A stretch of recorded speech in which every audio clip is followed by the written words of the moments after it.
اعوذ باللہ من الشیطان الرجیم، بسم اللہ الرحمن الرحیم۔ 9th کلاس، یہ اردو کے MCQs ہیں۔ یہ جو صحیح ہے وہ میں صرف آپ کو بتا رہی ہوں تاکہ آپ جو ہے اس کو دیکھ لیں، کیونکہ چار آپشن ہوتے ہیں، ان 4 جوابات ہوتے ہیں، تو ان میں سے جو صحیح ہے وہ صرف میں آپ کو بتاؤں گی۔ یہ ہے کہ پہلا ہے تارے توڑ کر لانا، قواعد کی روح سے کیا ہے؟ تو یہ محاورہ ہے، ٹھیک ہے۔ اس کے بعد ہے درج ذیل میں مرکب طعام کی مثال دیں، تو اس میں اس کی مثال ہے مری میں اونچے اونچے پہاڑ، یعنی ایسا جملہ جو سننے والے کو پوری طرح سمجھ آ جائے تو اس کو مرکب طعام کہتے ہیں۔ تیسرے نمبر پہ ہے دیے گئے جملوں میں مرکب ناقص۔ اب ناقص کا مطلب ہے نقص پایا جائے، کوئی غلطی پائی جائے، یعنی جو بات آپ کریں تو دوسرے کو صحیح طرح سمجھ نہ آئے۔ تو اب اس میں جو درست ہے وہ ہے میرا اسکول، ٹھیک ہے۔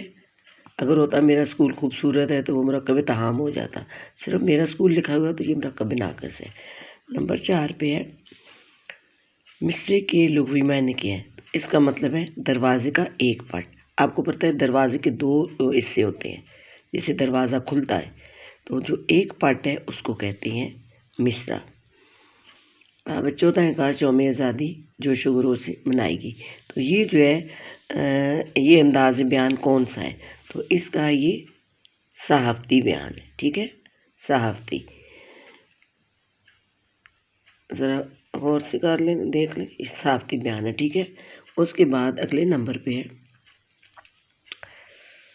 جب زمین چاند اور سورج کے درمیان آ جائے تو چاند گرہن ہوتا ہے، تو یہ تکنیکی بیان ہے، ٹھیک ہے۔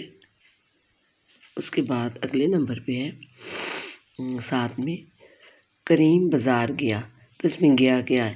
تو یہ مصدر ہے، مصدر، ٹھیک ہے، مصدر۔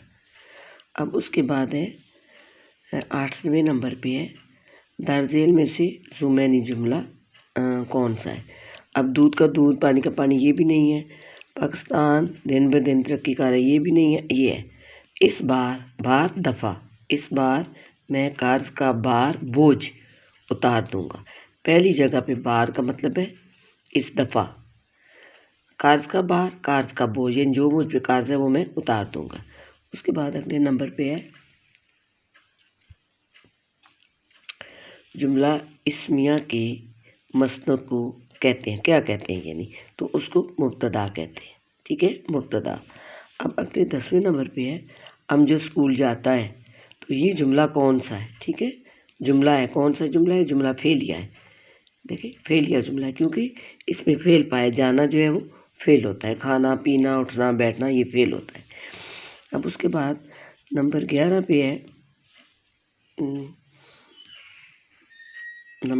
پہ ہے ماریا کی ارنی جیسی چال ہے۔ اب جیسی جس میں آئے، مانند جس میں آئے، کی طرح جس میں آئے تو وہ تشبیہ ہوتی ہے، ٹھیک ہے۔ یہ جملہ ایسا ہے جس میں تشبیہ پائی گئی ہے۔ 12 نمبر پہ ہے کنایا کے لغوی معنی کیا ہے؟ اس کا معنی ہے پوشیدہ بات کرنا، ٹھیک ہے، اشارہ کنایوں میں بات کرنا۔ اب ہے 13 نمبر پہ چولہا ٹھنڈا ہے، تو یہ جملہ عملی بیان کی روح سے کیا ہے؟ تو یہ استعارہ ہے، ٹھیک ہے، استعارہ کے طور پر استعمال ہوا ہے، اور استعارہ کے معنی ادھار لینا۔ 14 نمبر پہ ہے جس نظم میں اولیاء اللہ یا بزرگان دین کی تعریف کی جائے اس کو کیا کہتے ہیں؟ اس کو منقبت کہتے ہیں۔ اور جو 15 نمبر پہ ہے تو اس میں ہے درج ذیل میں سے، یعنی گرامر کے لحاظ سے یہ کون سا درست ہے؟ تو اس میں ہے 2 عورتیں جا رہی تھیں، ٹھیک ہے، غور سے دیکھ لیں، یہ ہے 2 عورتیں جا رہی تھیں۔ اب اس سارے کو آپ چیک کر لیں، دیکھ لیں اور سے پڑھیں، تاکہ اگر پیپر میں ان میں سے کوئی جملہ اس طرح کا آئے تو آپ اس کو آسانی سے کر سکیں۔ اور جو چیز سمجھ آئی آپ کمنٹ کر کے مجھے بتا دیں، اور اس کو میں دوبارہ آپ کو سمجھا دوں گی۔